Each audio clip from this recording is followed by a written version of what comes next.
Avez-vous déjà réfléchi à ce qui se passe réellement au cours de ces secondes éphémères entre la vie et ce qui se trouve au-delà? Dans ce voyage de découverte, nous percerons les mystères de notre dernier souffle à travers le prisme des Écritures bibliques, explorant des questions profondes sur la transition de la vie à l'éternité. Que nous dit la Bible à propos de ce moment important? Plongeons dans les perspectives spirituelles qui nous attendent. Si cette exploration du dernier moment de la vie vous a interpellé, n'oubliez pas d'aimer, de partager et de vous abonner pour approfondir avec nous les connaissances spirituelles. Rejoignez la conversation en laissant un commentaire ci-dessous sur vos réflexions sur ce que la Bible révèle sur le dernier moment de la vie. Le mystère qui entoure le dernier moment de la vie fascine depuis longtemps les croyants et les théologiens. C'est un moment profond où le tangible et l'intangible convergent et où le voile entre les domaines physiques et spirituels est délicatement levé. Dans la Bible, cette transition est souvent décrite avec clarté et énigme, offrant un aperçu d'une existence au-delà de nos limites terrestres. Ecclésiaste 12, 7 déclare « Et la poussière retourne à la terre telle qu'elle était, et l'esprit retourne à Dieu qui l'a donné. » Ce verset capture succinctement la dualité de l'existence humaine. Le corps, composé de poussière, retourne inévitablement sur terre tandis que l'esprit entreprend son voyage céleste vers le Créateur. Une telle représentation met en évidence un retour harmonieux aux origines, un cycle de vie et d'esprit qui a intrigué les philosophes à travers les âges.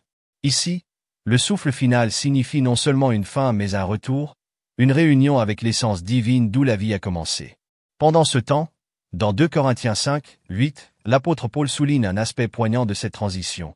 Nous sommes confiants, dis-je, et nous préférerions être loin du corps et chez nous avec le Seigneur. Son affirmation révèle une assurance et un désir d'être unis à Dieu, suggérant que le moment final n'est pas enveloppé de peur mais accueilli avec anticipation. Cette confiance fait passer la perspective de la mort d'un terme intimidant à une étreinte divine, un retour à une demeure éternelle avec Dieu. Comprendre ce moment dans le contexte de la foi est important pour les croyants. Il reflète une confiance dans la fusion harmonieuse de la vie temporelle avec l'Esprit éternel, soulignée par la promesse de la réunion avec Dieu. Cette assurance permet aux croyants d'affronter la mortalité avec paix, ancrés dans l'espérance de la vie éternelle et dans la présence d'un Créateur aimant. Différentes interprétations de la part des théologiens et des érudits religieux renforcent encore la vision multiforme de cette transition. Certains proposent que le dernier moment de la vie soit un moment de profonde clarté et de révélation, où les illusions du monde s'estompent, révélant le véritable chemin spirituel de l'âme. D'autres suggèrent un moment d'acceptation divine, où la grâce de Dieu enveloppe l'âme qui s'en va, la guidant vers les royaumes de l'éternité. Bien que les interprétations varient, un fil conducteur persiste. La présence de Dieu est indéniablement centrale dans cette transition, renforçant la croyance que le point culminant de la vie n'est pas solitaire mais divinement accompagné. Des images vives accompagnent ces interprétations. Imaginez l'âme, comme un voyageur, sortant de l'ombre pour entrer dans une lumière à couper le souffle, se retrouvant enveloppé de chaleur et de familiarité, semblable à une étreinte tant attendue. Considérez le moment comme une finale artistique, où le trait final complète un chef-d'œuvre, le rendant complet et épanoui. Ces illustrations capturent la profonde curiosité et l'émerveillement entourant le mystère de la fin de la vie. Alors que nous explorons ce mystère, nous sommes invités à réfléchir sur notre voyage terrestre et sur notre préparation pour ce dernier moment. C'est une incitation à vivre avec intention, en gardant l'Éternel en vue. Le mystère du dernier souffle de la vie, tel que décrit dans la Bible, nous encourage à cultiver une vie de foi, d'espérance et d'amour, en veillant à ce que notre moment de départ soit une belle introduction à la présence éternelle du divin. Le voyage de l'âme après la mort est un sujet profond et magnifiquement complexe tissé à travers le tissu des récits bibliques. Les Écritures donnent un aperçu de cette transition de l'existence terrestre à un royaume au-delà, où l'âme s'embarque dans un voyage sacré vers sa réunion ultime avec Dieu. Ceci est illustré de manière éloquente dans des textes tels que Luc 16h22, où la parabole de l'homme riche et de Lazare met en évidence le changement immédiat qui suit la mort. Lazare, à sa mort, est porté par des anges aux côtés d'Abraham, suggérant que les fidèles sont tendrement escortés dans une étreinte éternelle, enveloppés dans l'hospitalité divine. Ce passage, ainsi que Apocalypse 20, 12-13, qui traite de la résurrection et du jugement, fournit une image vivante du voyage de l'âme, suggérant un passage inévitable par le jugement divin avant d'entrer dans un état de communion éternelle avec Dieu. Le grand trône blanc et la présence de livres signifient une responsabilité qui transcende la vie terrestre, soulignant la conviction que nos actions résonnent dans l'éternité. Cela nous confronte à l'idée que la vie fait partie d'un continuum, où les actes terrestres et les choix spirituels façonnent la nature de notre expérience éternelle. La description biblique de ce voyage s'inspire souvent d'histoires et de paraboles qui servent de métaphores à des vérités spirituelles plus profondes.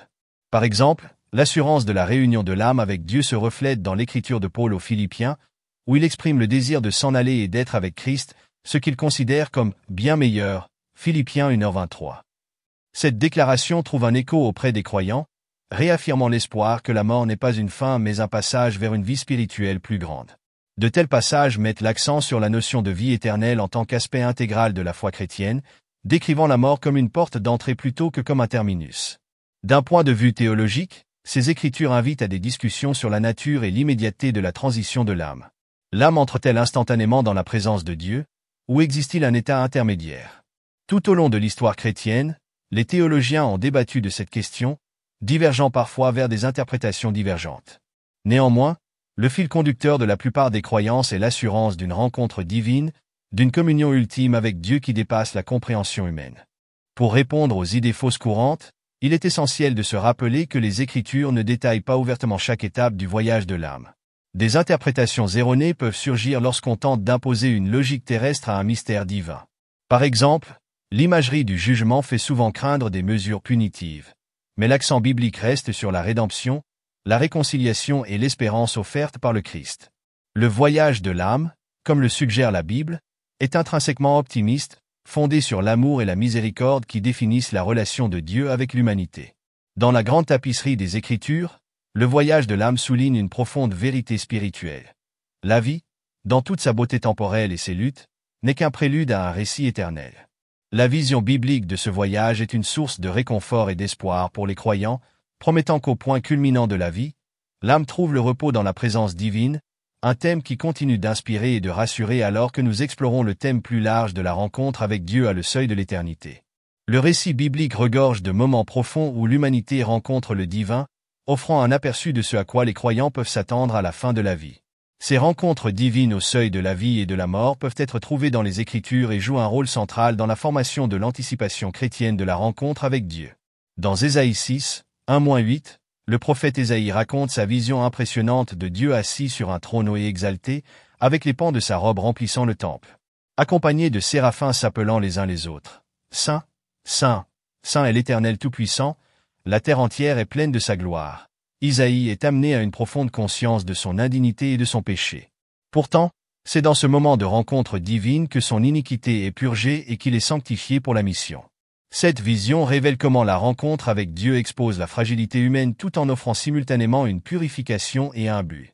Pour les croyants, une telle expérience suggère que la fin de la vie terrestre n'est pas simplement une fin mais une rencontre transformatrice avec le divin, où l'âme est purifiée et préparée à la communion éternelle avec Dieu. Un autre passage important se trouve dans 1 Thessaloniciens 4, 16-17, décrivant le retour décisif du Christ. Ici, l'apôtre Paul assure aux croyants qu'au son de la trompette, ceux qui sont morts en Christ ressusciteront d'abord, et ensuite ceux qui sont vivants seront enlevés avec eux dans les nuées pour rencontrer le Seigneur dans les airs. Cette promesse n'éclaire pas seulement l'espoir de la résurrection, mais souligne également l'aspect personnel et communautaire de la rencontre avec Dieu. Il dresse le tableau d'une réunion céleste, offrant du réconfort à ceux qui approchent de la fin de la vie, tout en les rassurant sur le fait que la mort n'est qu'un passage vers la présence de Dieu. Tout au long de l'histoire, de nombreux témoignages et récits personnels ont reflété ces notions bibliques de rencontre divine. D'innombrables croyants ont décrit avoir ressenti un immense sentiment de paix et de présence divine dans leurs derniers instants. De telles expériences font écho à la promesse trouvée dans les Écritures, selon laquelle rencontrer Dieu au seuil de la vie peut transformer la peur et l'incertitude en sérénité et en espoir. Ces promesses divines constituent une source de réconfort et d'assurance pour les chrétiens confrontés à la fin de leur voyage terrestre. L'attente de rencontrer Dieu est non seulement une source d'espoir mais aussi une lumière directrice qui influence la façon dont les croyants vivent chaque jour. Cela les incite à mener une vie qui reflète l'amour et le dessein du Christ, sachant que chaque acte de foi les rapproche de la rencontre ultime avec leur Créateur. Ainsi, alors que les croyants contemplent leurs derniers instants, la promesse de rencontrer Dieu au seuil de la vie fait passer le récit d'un récit de perte à un récit d'anticipation divine. Cela leur assure que leur dernier souffle sur terre est le début d'une étreinte éternelle avec leur Seigneur, offrant une paix qui transcende la compréhension humaine. Cette profonde transformation de perspective permet aux chrétiens d'aborder la mort avec espérance et foi, confiant dans l'accueil aimant qui les attend de l'autre côté. Le concept de résurrection tel que décrit dans la Bible n'est pas seulement une pierre angulaire théologique mais une profonde source de réconfort et d'espoir pour les croyants. La promesse de la résurrection signifie une transition de la finalité de la mort à l'aube d'un nouveau départ. Dans Jean 11, 25-26, Jésus déclare à Marthe, « Je suis la résurrection et la vie. Celui qui croit en moi vivra, même s'il meurt, et celui qui vit en croyant en moi ne mourra jamais. » Ces versets sont plus que de simples mots, ils sont une puissante assurance de vie au-delà de la tombe. Le récit de la résurrection est célébré de manière plus marquante dans l'histoire de Lazare, que Jésus a ressuscité des morts. Ce miracle n'était pas seulement un acte de puissance divine mais aussi une révélation de ce qui attend ceux qui croient. La promesse de Jésus est que la mort n'est pas la fin mais un passage vers une existence plus complète avec lui. Sa victoire sur la mort telle que décrite dans 1 Corinthiens 15, 51-52, où Paul écrit « Écoutez, je vous raconte un mystère. Nous ne dormirons pas tous, mais nous serons tous transformés en un éclair, en un clin d'œil. À la dernière trompette. » Cela décrit la transformation qui attend chaque croyant, détournant notre attention de la peur de la mort vers l'anticipation de la vie éternelle. L'assurance de la résurrection donne une immense force aux chrétiens, en particulier à ceux qui affrontent les derniers instants de leur voyage terrestre. Les histoires personnelles abondent dans lesquelles des individus, même dans leurs heures les plus sombres, ont saisi cette promesse avec une foi inébranlable. Prenez le témoignage de Sarah, une femme qui, après avoir reçu un diagnostic terminal, a trouvé une nouvelle joie dans ses derniers jours en s'accrochant à cet espoir. Sa résilience, malgré sa situation, est devenue un phare pour sa famille et ses amis, démontrant le pouvoir transformateur de l'espoir de la résurrection. Cette promesse imprègne les croyants d'une nouvelle perspective sur la vie et la mort. Comprendre que la mort n'est pas la séparation ultime mais une porte vers la communion éternelle avec Dieu apporte une paix indescriptible. Cela nous encourage à considérer nos expériences terrestres, même celles de deuil et de perte, à travers le prisme de l'espoir et de l'attente. Face à une perte, les familles trouvent du réconfort dans les réflexions de leurs proches rencontrant triomphalement leur Créateur comme promis dans les Écritures, transformant ainsi le chagrin en un désir plein d'espoir. Concrètement, cet espoir incite à l'action.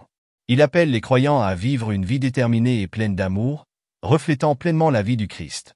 Lorsqu'elle est exploitée, le pouvoir de la résurrection influence la façon dont les croyants s'engagent dans le monde, insufflant aux interactions quotidiennes la gentillesse et la grâce, reflet d'un esprit renaissant.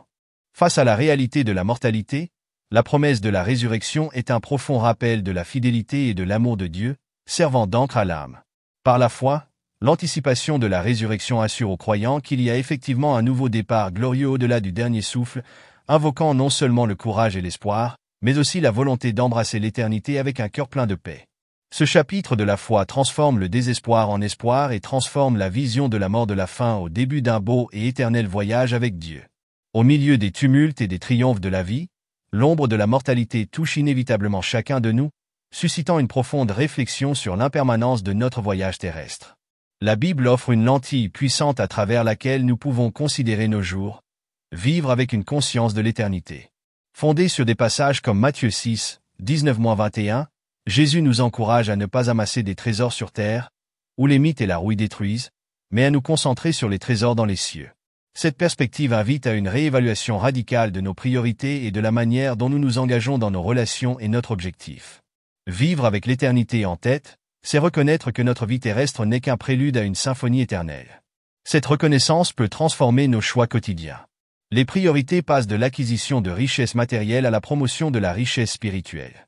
L'attrait temporaire des possessions et du statut cède la place à une aspiration plus profonde aux valeurs éternelles d'amour, de gentillesse et de compassion. Comme le conseille Colossiens 3, 2. Concentrez-vous sur les choses d'en haut, et non sur les choses terrestres. Cette orientation vers l'éternel influence non seulement ce que nous chérissons mais aussi la façon dont nous interagissons avec ceux qui nous entourent. Nos relations deviennent un aspect central de la vie avec une conscience d'éternité.